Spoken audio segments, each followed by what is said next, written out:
शेळगी ग्रामदैवत श्री मल्लिकार्जुन नंदीध्वज महायात्रेनिमित्त महाअभिषेक व महापूजा करून अख्खी पूजा बांधण्यात आली।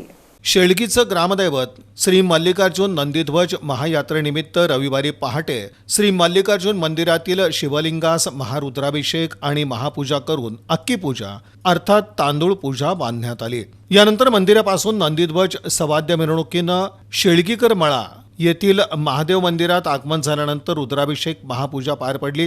यानंतर नंदीध्वजांची पुन्हा सवाद्य मिरवणुकीनं मित्रनगर मार्गे शेळगी ग्रामदैवत श्री मल्लिकार्जुन मंदिरात आगमन होतं। यावेळी मानाच्या तिन्ही नंदीध्वजांना खेळणा बांधून मानाच्या तिन्ही नंदीध्वजास जरीचे शाल आणि आहेर करून अक्षता सोहळा आणि महाआरती पार पाडली जाते। यानंतर नंदीध्वज मिरवणुकीनं जुना विद्यानगर मार्गे गोमटे वस्ती येथील श्री उत्तरेश्वर मंदिरात आगमन होतात आणि या ठिकाणी महापूजा पार पडते।